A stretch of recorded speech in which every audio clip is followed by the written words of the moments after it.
our distinguished speaker, Mr. Daniel Lobel, PhD candidate in the Department of Political Science at Northwestern University, Chicago, Illinois. Mr. Lobel's research focuses on small state hedging in China's Belt and Road Initiative, investor-state arbitration, and Asia's engagement with China and India. He holds a degree in Asian Studies from Cornell University, the University at Buffalo, and at the Hopkins Nanjing Center, and has also worked with the Yale-China Association. Today, he will speak on rising power competition, great power reputation in the Indo-Pacific. The timing of this talk is particularly meaningful, as October 1st is China's National Day, or Guoqingjie, commemorating the founding of the People's Republic of China in 1949, a day reflecting China's national identity and evolving international role. We are also honored to have Mr. Mujib Kant, research scholar and doctoral candidate at the Department of International Relations, South Asian University, moderating today's session. His research focuses on critical war studies, Indian Ocean geopolitics, and political theology, and he has authored and co-authored several publications in these matters. Before Mr. Lobel begins his lecture, it is our privilege to felicitate him with a kada, a traditional ceremonial scarf symbolizing purity, goodwill, and respect. I invite beloved Priya to felicitate him.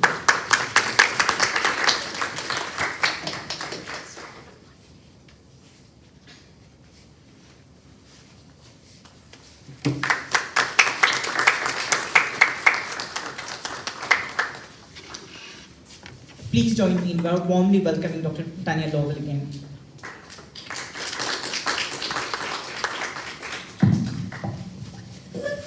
Welcome, Daniel. We will have 20 minutes for your talk, and we'll open the floor for Q&A afterwards. Over to you. All right, thank you both for the introduction. It's really a pleasure to be here, especially in front of so many different people with various research interests. One of the things that I was particularly interested in, especially starting in my undergraduate and graduate program, was really trying to understand what was going on in the Himalayas, especially with so much of it being sandwiched, so to speak, between China and India. And that was one thing that certainly inspired my interest on Nepal. And at the same time, though, this is also very much a work in progress, because I am a graduate student in a PhD program. By US standards, I am halfway through my program and really just trying to start out with my field work. And it was certainly a time to start, given everything that has happened in Nepal in the past month. But at the same time, there was quite a lot of activity that may have been more under the radar in the previous months. So I'm looking forward to sharing that with you. At the same time, I also hope that I will get to also compare what I'm doing in Nepal to some of the experiences of those over in Malaysia.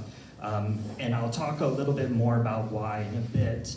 But at the same time, I think it's also very interesting just to see where two different countries are in terms of their development by World Bank standards and other kinds of metrics for their development, and then also how particular peoples perceive the kind of economic activity that goes on in that region.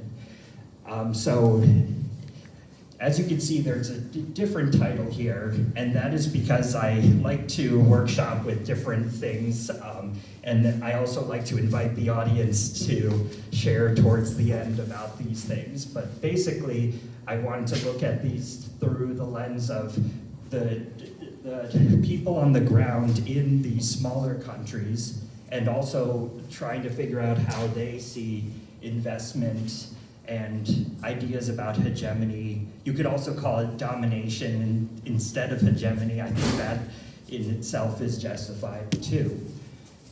And at the same time, I also have to thank Northwestern University's Buffett Institute for International Studies, because they provided travel grant funding for me to not just go and do research in Nepal, but also to travel to other places like here. And it's really a kind of exercise for me in trying to figure out the best ways to present my work. So I have to be honest with y'all, there is no way to beat around the bush with this, but there is really one person I have to thank most for actually starting my focus on Nepal, of which it would not even be in my radar. And that's my wife, Sadiksha Dakwa. She is of Newar Buddhist family in Patandoka. For those of you who have been to Nepal, that's on the southern part of like the Kathmandu Valley. And we have met in the United States, and yeah, Nepal was just not something I really thought about. And even though she didn't really focus on the political dynamics, I would definitely not be here speaking to you all without having met her first.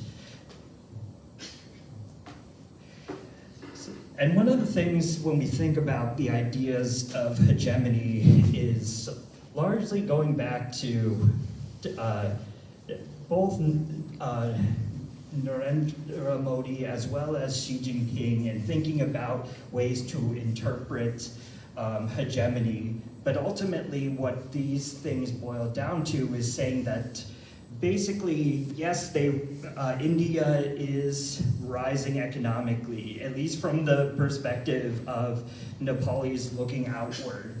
And so is China too.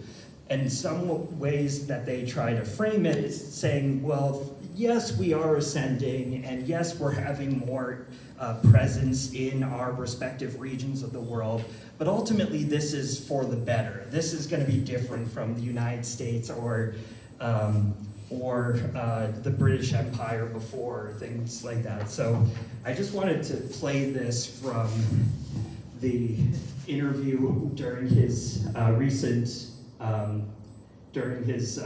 re-election, and just reflecting on these aspects.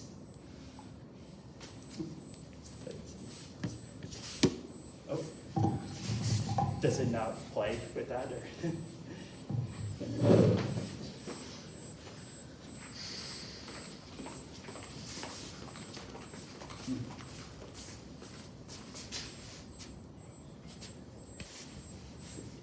Oh, there we go.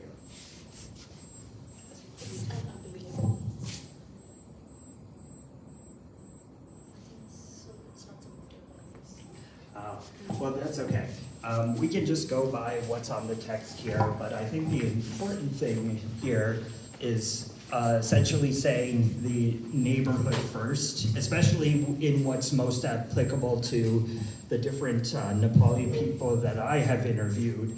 And certainly these are policies that are very crucial to India's foreign policy in recent decades, and something that is essentially saying something along the lines of a benign hegemonic kind of force, but at the same time it's saying it's like we are doing this in a better way than what people thought of from the Western imperialists or other kinds of entities that had a much more coercive force. And then this Xi Jinping interview from 2 years ago was talking about how, taking sort of a slightly different angle, saying China does not seek hegemony. There are many instances where he says this, and he's just saying we're not going to bully our neighbors. We are going to cooperate in a win-win kind of scenario. And so this is also another way of trying to posture and say, this is not how China does things compared with the Americans and others. And so yes, you do see these different kinds of approaches, especially with trying to say like, okay, our countries are ascending, India, China, we both have this rising power status, but at the same time, we're trying to show that we're different and more tolerable than the US's presence in the region during the Cold War, those kind of aspects. And it also, I would argue, harkens way back to the Bandung Conference in Indonesia in 1955. The reason I bring that up is just because it is very crucial time where a lot of different countries were coming out of colonization and really saying, we are not going to be pawns in these competitions between the USSR and the US, and we are going to create a solidarity bloc, especially to try to address a lot of the different aspects related to the decolonization and economic development.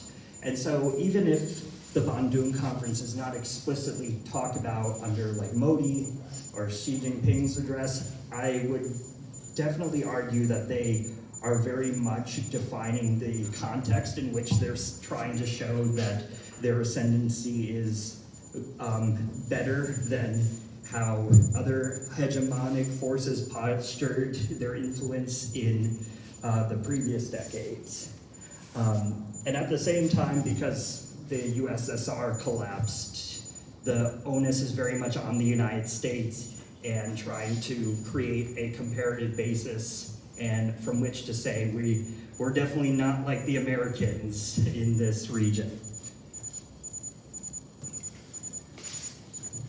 So what I've been doing for most of it is going to like ask domestic actors in Nepal, you know, what do they think about all this? What is it with economic influence in their country that really is shaping their perspective and all of these aspects? And so the question that I had asked was, under what conditions do domestic actors perceive, well, multinational corporations and other aspects of investment, trade, and other things as a manifestation of a hegemonic state? And it's basically why corporations, especially commercial actors who are supposed to be bringing this foreign investment, they are sort of theoretically neglected by US international relations scholars, especially with those who are from rising powers. There certainly is some work on this, even from my own university, that talks about Hollywood and its role as a commercial actor abroad with projecting American influence. But so far, not a lot of that has translated into, okay, how are rising powers and their private sector, their investment, trying to, being seen as like some kind of representation, and if at all, because I'm willing to accept that that might not be the case, and they might actually be seen as like totally independent from the national government that they are based in. And it's also an open question as to whether domestic actors believe they are an affiliated, profit-seeking entities of investment and corporation, or if they see them as some kind of, well, I said hegemonic flag bearer, but I think the word avatar is probably a better word to put that there, just because it shows that there might be some link, even if you ask most of the investors from abroad, I think they very well would just say, oh, well, we're independent from the national government unless they're state-owned enterprises. We're going at it for our own profit motives and things like that, but it still can be very, thank you, it can still be very difficult to try to establish that kind of connection. And then at the same time, the kind of people that I have been talking to include like public officials and as well as people who represent different think tanks. The kind of industries that I've been talking to in Nepal have represented EVs, garments, spices. At the same time, you have a lot of different aspects related to trying to figure out how to export a lot of different commodities in an efficient way. And even with all of this talk about making overtures to China and everything, the consensus is that still shipping things towards Calcutta or a lot of these other locations for seaside ports is much more efficient than anything that China, at least at this time, has to offer. And so it is something that is very much in the calculus of these investors. And so looking at that from the Nepal perspective, and then looking towards the Malaysia perspective, which again, I hope to be doing more of that field work in the future. But I was trying to think about this in terms of, well, I think both countries have a history of receiving either investment or trade as well from Indian or Chinese private entities, even though as it stands, China is way more present in Malaysia than India is.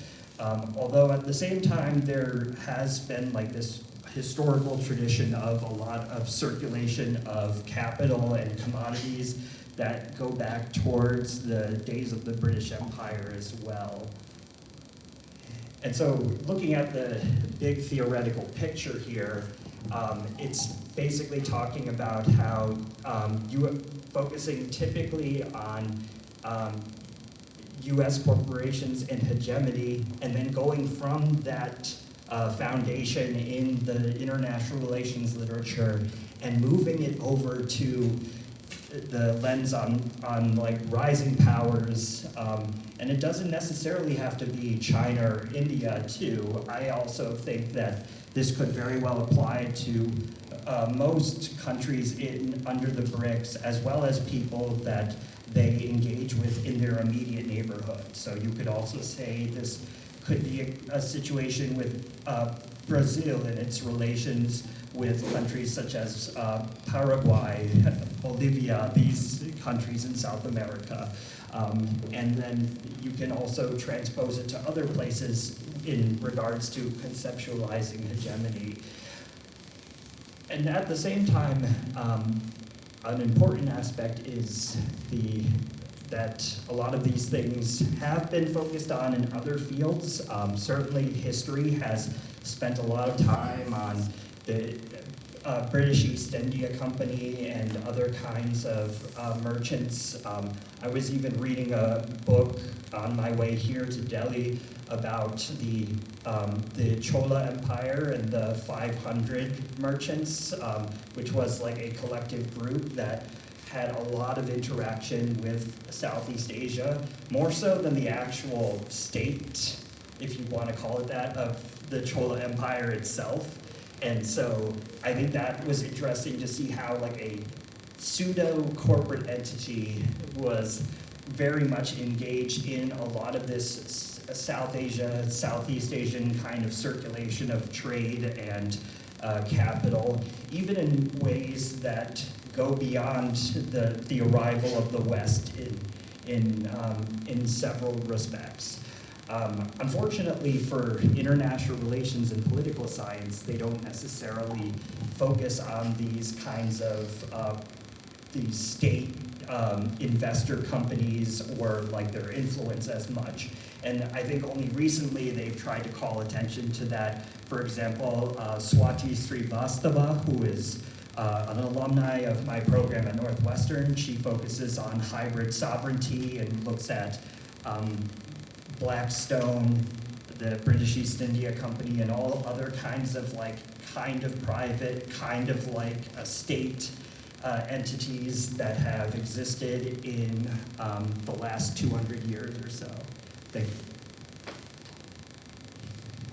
And basically, when I was starting this, I was also trying to look at, okay, I'm going to see about interviewing 20 to 40 people from these different areas and things like that. My apologies, it does say Dhaka and Chittagong. It should actually say Kuala Lumpur there. But at the same time, it is interesting just because I've had a lot of help from different people, especially from the Institute of Foreign Affairs, which is Nepal's sort of foreign policy think tank. And they really have helped me with trying to reach out to different people. And in spite of everything that has happened since the protest on September 8th, I gotta say, I have been able to resume interviewing and everything. It's like this eerie sense of a return to normalcy, at least for a lot of Nepalis who weren't directly affected during these protests and the subsequent backlash from what happened during the protests and all of these other things related to that 1 week of events.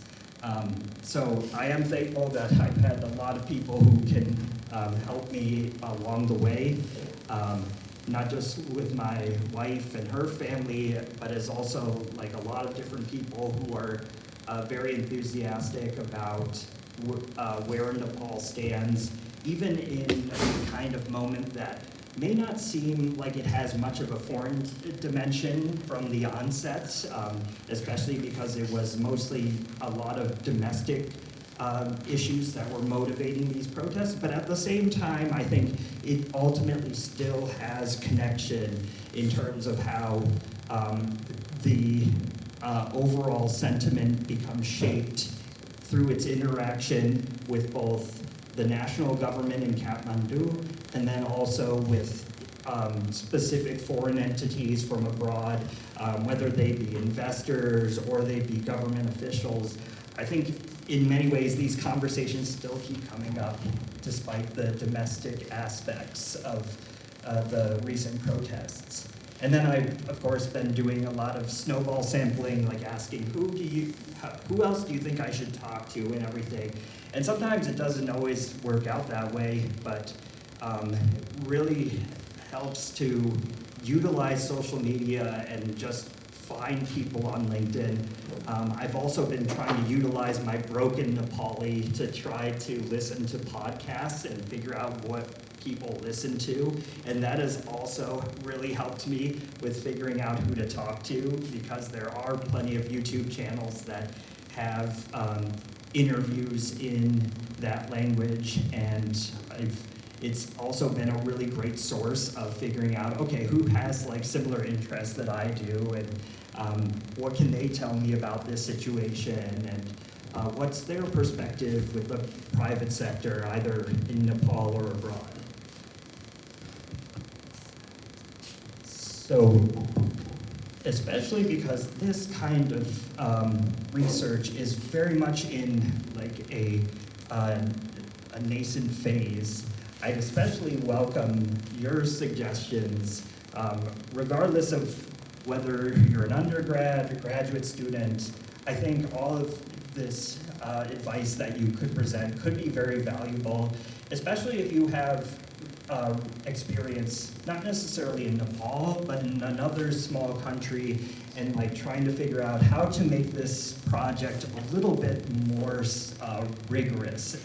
And also trying to find ways as to how I can justify still focusing on Nepal, Malaysia, or if there could be other things.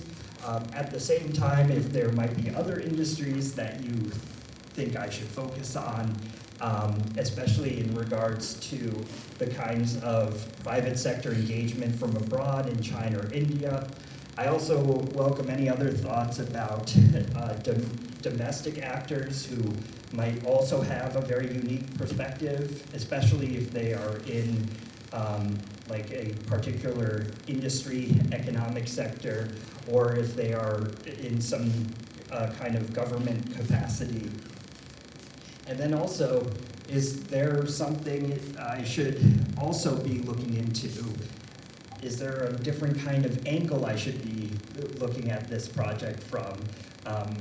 Just because I think this is something that is, is an interesting question to me, I'm also insanely curious if this just feels very boring to you or not, just because it still seems a lot of this kind of research, it has largely been neglected. And I'm trying to see if there is a justifiable reason for that or not. And as much as I'd like to say at the onset that no, it's, they've just been neglecting this kind of research for a long time, I still very much welcome ideas about, okay, here's something that might make it a little bit interesting. And I'd also add to this, what questions do you guys have about September 8th and the impact that it might have on this research? Because I don't think I have all the answers in my head right now, and I very much welcome you guys to really pose some suggestions about things I should look at with the recent protests and a lot of the violence that just occurred, and ways to incorporate foreign dimensions into those aspects. I think that is the last slide. So I will stop there, but I greatly welcome your feedback. Thank you very much. Thank you, Daniel, for that insightful talk. I would open the floor for any questions or comments you have for Daniel. Yeah. Can you pass the mic?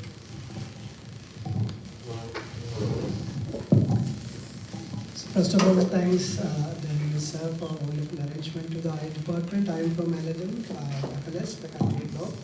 So if we get to the foreign investment or the investment pattern, actually we go through the true pattern of investment, like the foreign direct investment in our country. Like I'm from Bangladesh, so I would like to talk about the Bangladesh perspective that I have gone through. So another is a foreign direct investment, and another is a foreign agent investment. For example, if I would like to make an example, that direct investment that will make a factory directly by the foreign entities that sometimes go beyond our domestic legal affairs, so it's going to be challenging for us, one topic. And another point is that, and it leads to the, as we have gone through British East India Company colonization for a long time, sometimes human rights aspects we sometimes suffer in our country. So another, if we go for the foreign agent investment, for example, a company will be chosen from my country and the foreign investment will come through that agent. So in this regard, we have a challenge of corruption, as because you know very well that South Asian countries are facing these aspects very well. So actually, what is your comment regarding the third world countries that we are going to face regarding the foreign investment? So what can be your approach in this regard? That what aspects that we, the third world countries, for the betterment of our development, as well as our human rights aspects, as well as our domestic legal affairs, which one do you prefer for our aspects? Did you get my point, sir? I think so, yes. Yeah, thank you. Thank you so very much for the arrangement. Thank you. Anybody Or should else? Let's take 3 questions and then you can respond to it. Okay. Any question? I suppose you can ask that.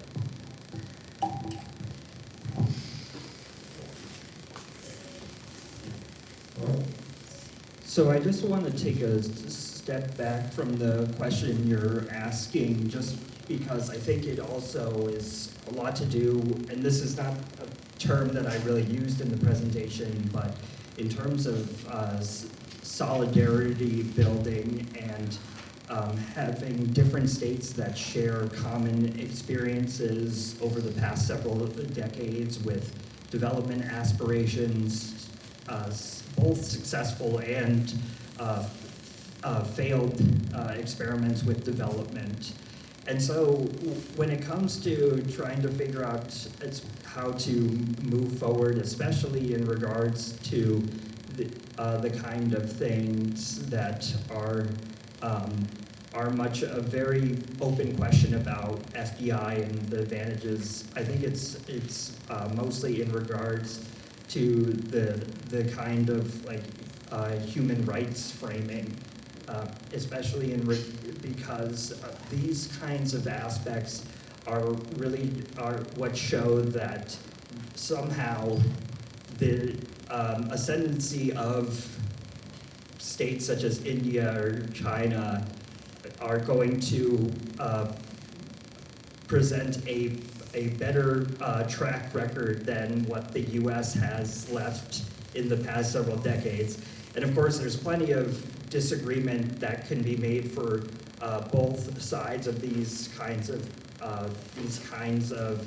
perspectives. But at the same time, I think it's mostly just trying to say we can find a way to respect each other's autonomy as well as each other's human rights and try to cooperate for both large and small countries coming out of decolonization that is a much better method than what the US, British, and other Western imperialists had shown before. Did that answer your question? About another factor, if you would like to notice that when you talk about the South Asian investment in this regard, then what can be the aspects? It is of regional aspects if we consider for investment, for example, in our South Asian region, like India, Bangladesh, Pakistan, Nepal, like in this regard.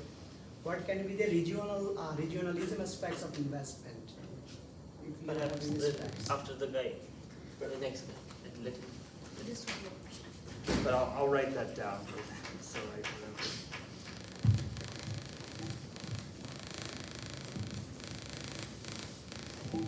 Thank you so much, Daniel, for such a wonderful session. Apparently, could you shed some light on the from a constructivist point of view between the relations of Indian citizens and Nepalese citizens? I'm pretty sure investment is very, very important, but not everything can be should be seen through an investment or a monetary point of view. Because apparently in India, many a times, many of the Indian prime ministers have mentioned that India and Nepal have, I'll explain what it means, but India and Nepal have a roti-beti ka rishta, which means we have a daughter as well as a sort of a food reliance, food exchange relationship between the nations of India and Nepal. So not necessarily everything has to be seen from the points of profit. How does it affect the citizens of both the nations on a personal level? Because ethnically also not a lot of differences occur between the two. Thank you. Thank you.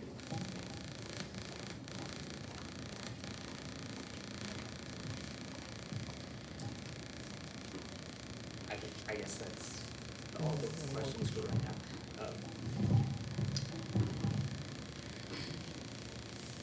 Yeah, it's especially from these kind of interactions between Indian and Nepali citizens, this is definitely something that in a lot of ways does go back to aspects of cultural familiarity, a big brother to little brother kind of relationship, if you want to put it in those terms. And yes, so a lot of these things may also not necessarily be about profit, which is also very important for me, because I think that is also a lens that I have to look at when I'm thinking about these kinds of relationships. And it's also something that I strongly believe is what is going to keep Nepal and India fundamentally tied, regardless of particularly deep antagonisms in the past 15 years or so. And at the same time, you also just have a lot of cultural familiarity and exchange in ways that as much as there is an aspiration to diversify, at least via China or other countries that are in the immediate region, that becomes a much greater obstacle, not just because of visas and things like that, but also just because of the embedded historical, cultural, and also people-to-people kind of context that have really defined that relationship. And when it makes, one that makes investors also really try to stick with it despite what's going on in September 8th. And it is going to be pretty telling that I'm sure most of the people that feel like they can still stick into Nepal's economy after everything that happened on the 9th of September. It really did show that most of the time those investors are based in India, and they are people who think, well, we've been in Nepal for a long time. These kinds of moments occur every decade or so, and we think it is something that we can still acclimate to and stay in, and that's definitely a response that has much more confidence than a lot of investors from other countries who, especially if they're just starting to consider Nepal as a market, this is something that has very much shook them. And so I think the interim government right now is probably not so much concerned about convincing, say, people who are based in India who know Nepal well, either directly or through their own immediate contacts. It's more going to be focused on how to approach the more profit-motivated investors from other countries. But I definitely will have to think about that. And then also back to the other question related to the regional aspects. I have to be quite honest that I am not the expert on every country's situation with FDI in South Asia. And at the same time, Nepal, compared to a lot of its neighbors, has a much smaller level of FDI, and it has been concerningly small in the past 3 years or so for various reasons. And it also has to come from a way to try to create some kind of a regional framework. You don't necessarily have to begin with the historical mechanisms for addressing it, such as going through the World Bank, the IMF, or those kinds of things that have been a part of my life since the early 90s. You can also try to go through it by trying to find ways that do not foster a fundamental amount of competition to the point that a lot of times Nepal misses out, especially with many different sectors, except in the realm of perhaps hydropower, which is something that in its own way it is trying to utilize, but that is something that is mostly the exception than it is the norm in most industrial sectors when it comes to Nepal's aspirations. And a lot of times they actually think a lot of other neighboring countries have a lot going for them on an economic front. And that goes for people who have seen recent protests in Bangladesh, Sri Lanka, Pakistan. This is something that Nepalis really hope that there could be some more regional cohesion about ways that would foster more investment in the ones that are missing out, at least in their own eyes. They may not be missing out to other people, but this is something that has deeply concerned the past few administrations in Kathmandu, and I think it will continue to do so.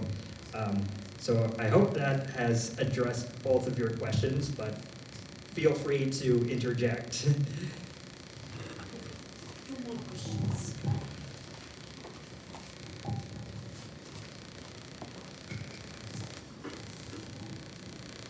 Okay, thank you Daniel for this presentation.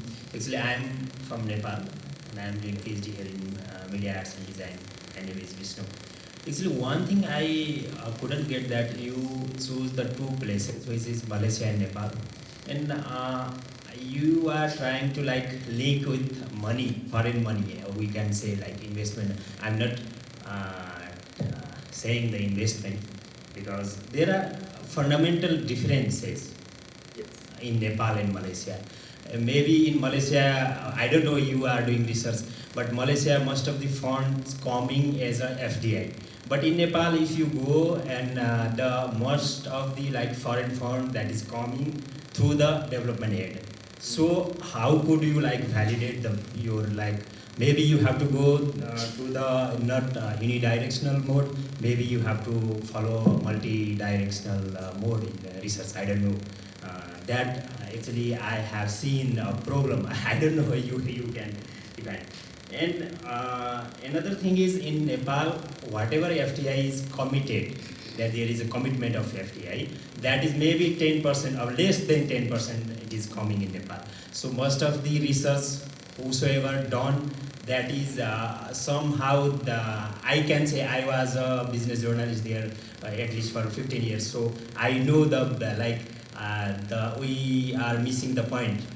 There are researchers who has done regarding the FDI in there are so many reports you can find that in China is China is in front in FDI and India is lacking, and sometimes in India is going in front and China is in behind, like this type of research paper we can find. But that is the commitment only, that is not a foreign direct investment. Okay, so in the out of commitment that was 7% or 8% that is coming.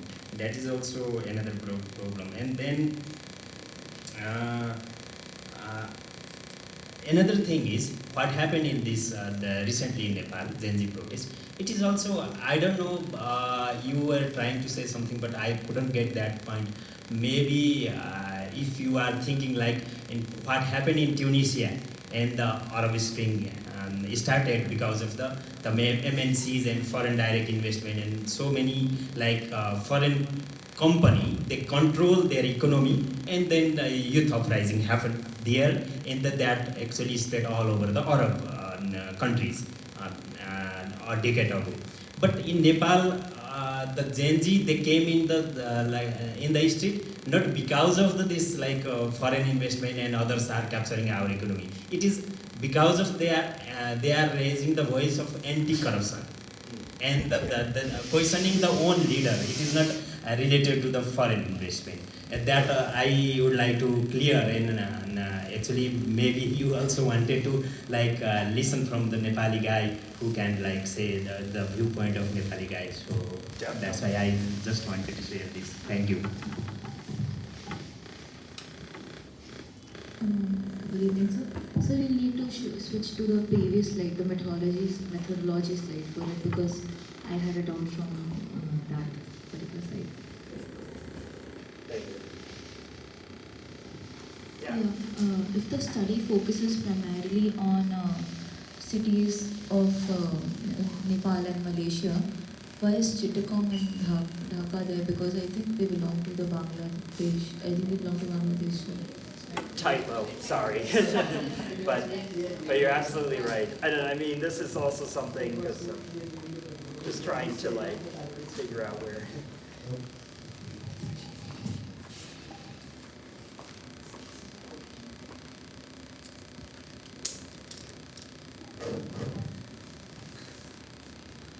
So especially for the question about why Malaysia and Nepal, one of the things that I was also trying to look at was, yes, there are definitely different categories of economic engagement. Of course, you have the investments where specific entities set up shop. You have your development aid, where a lot of times that usually comes from either a national government or some kind of private foundation that is used for that kind of engagement.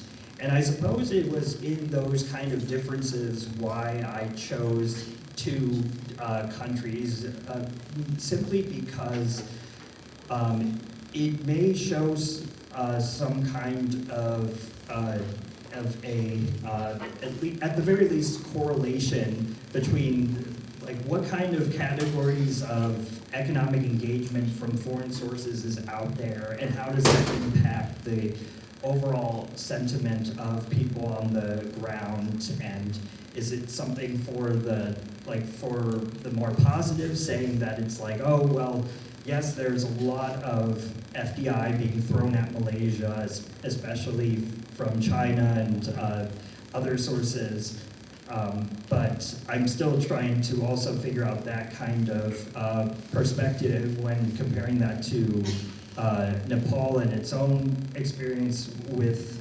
investment, however negligible that may be, and then also with regards to development aid, and then also with trade, because those are also major cruxes, but I think there is sort of this, I'm not sure exactly how to figure out how to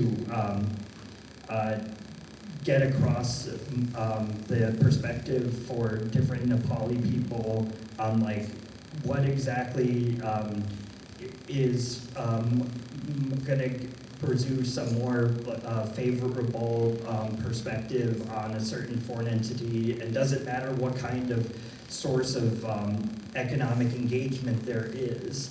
But this is also a very important aspect for me to consider, just because I am still trying to piece these different categories and then try to make it more coherent.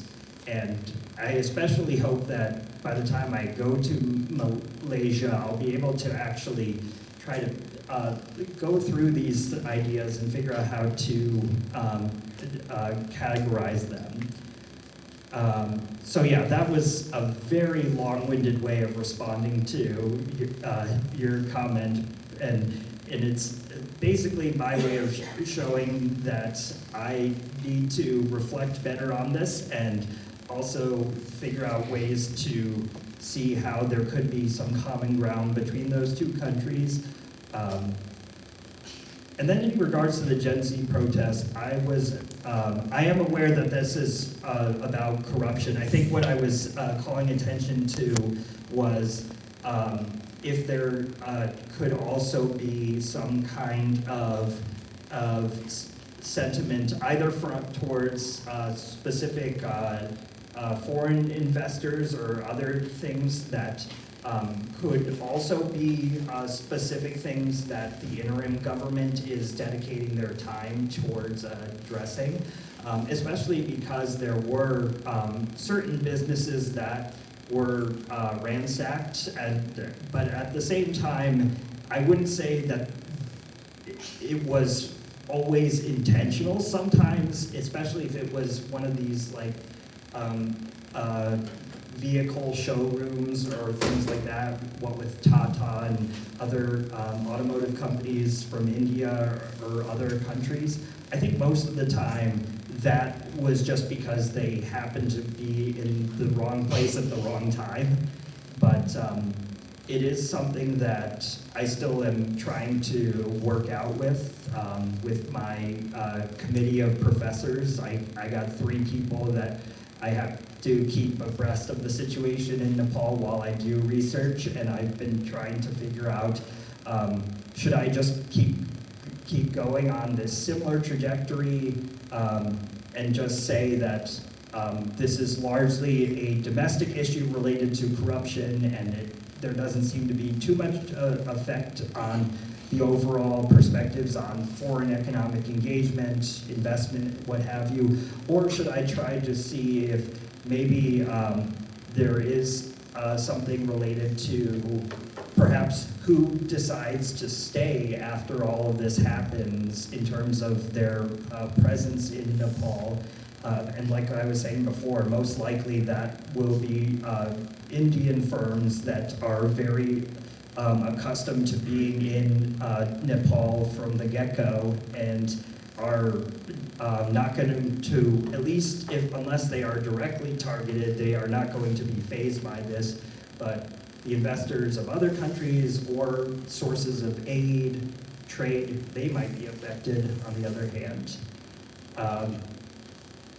And I do apologize for having Dhaka and Chittagong up there. I really should have changed that to Kuala Lumpur, but I think it's also a really important aspect because I was at one point also reflecting on the perspective of Bangladesh and these kinds of aspects with engagement.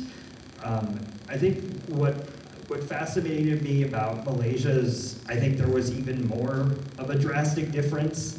I know that doesn't come off as very convincing, but it's still something that I always try to embrace a even harder challenge because I'm already trying I am already trying to pitch Nepal to political science, and that is already a challenge in itself, just because of how minimal attention it gets outside of this region, and I can only think of so many political scientists in the US that think about Nepal, let alone the entire region of South Asia and the United States, which is one of the reasons why I love being in this part of the world, just because it is much more immediate and much more tangible, and I don't necessarily have to do the groundwork of convincing people to care about Nepal like I do in the United States with political science there. And I think a lot of these countries have very unique experiences that are worth paying attention to, and especially Bangladesh and the kinds of things that Nepal has been trying to interact with protesters from there and trying to learn important lessons, and then also with Sri Lanka and those areas. But yeah, thank you.